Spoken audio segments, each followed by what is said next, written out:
when someone says, "How are you?" we really rarely say how we are. Because as you might sit here and think, wow, this video is depressing, I'm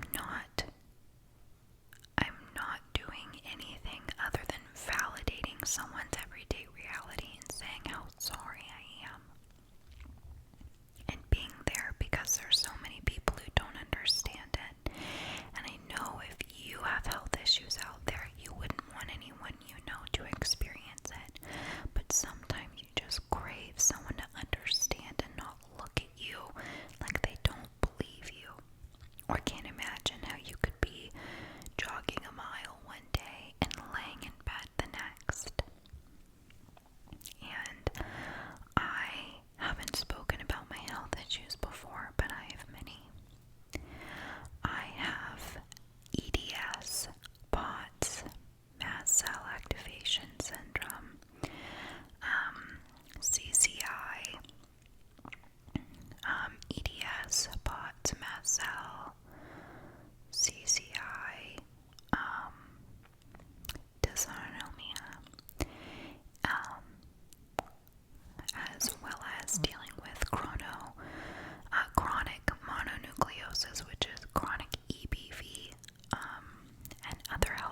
friendships, in a partnership, work, life. Your body is enough. There's a quote, her name is Victoria, I'll leave her down below, and they really support body neutrality and acceptance, and are breaking a lot of the standards that we as humans, our bodies, are put to these days. Listen to this. There is no finish line in the game of external validation. Again, there is no finish line in the game of external validation. It doesn't stop with just getting abs. It doesn't stop with getting the hair extensions. It's getting the nose job or the lips done or losing the amount of weight in other people's eyes or sometimes yourselves, especially with disorders.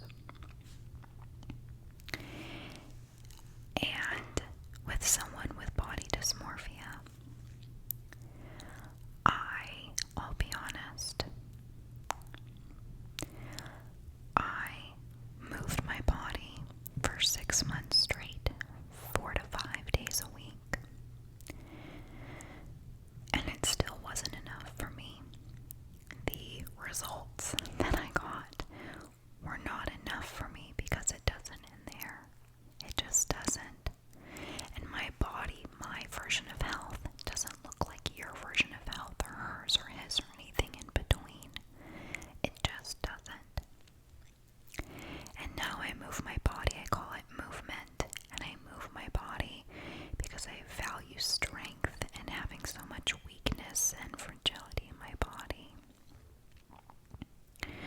I value my version of health because my body looks different from yours. And yeah, it's an added plus sometimes to have, a physical change in appearance. But you do what you can handle. It will look different than others, but please be kind to your body. You wouldn't pressure someone you love to push themselves if they were in your position or body, physically or mentally. So be so gentle and kind, with your mind and body. It's not going to look like anyone else's, and maybe it does, but it's not going to look the same as everyone's. It's just not. So you do what you can handle. Sometimes movement looks like cleaning the kitchen, or self-care for personal hygiene for the day. Sometimes self-care and what you can do in a day is just keep your head afloat. And that really resonates with me, especially these days.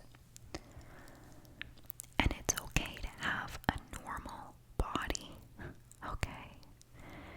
You know your body best, and bodies change from adolescence to teenage years. Another change in your 20s, especially as a female, as your hips widen. My body looks a lot different in my waist and my legs than it did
is subjective, and it's not fair to compare. And it's, if you're battling back and forth between yourself and saying, well, I don't need to complain because my pain is lasting years, or vice versa, that's not helpful. It's not, because that's not your pain. Everyone has different levels of pain. You have a chronic illness, and you do not need to prove or validate that to anyone or even yourself. If you have a chronic illness, you do not have to prove that. You do not have to prove that to yourself or anyone else for that matter. Just because you can't see it does not mean it's not there. Okay? Just because you can't see it doesn't mean that it's not there. As an outsider, you don't have the right. You don't have the right to question anyone else's pain. Pain is pain, and what you are feeling is momentary. What you are feeling is momentary. You might have days where you are sicker than others, months, years, weeks, but you will have days of your healthier self. Maybe just a glimpse of just your former self. Hold on to those days and embrace those moments. One thing that has come of my chronic health, I never forget the days without pain. I'm more empathetic than I was before. I'm more in tune with my mind and body. I also have so much gratitude for mobility, for the mobility that I do still have. You are brave on the days that you walk out the front door in pain and not knowing what it'll result in. You're brave on the days you honor your body and rest when you need it. You are brave for laying your head down at night, not knowing what the next day will bring in terms of your body or mind.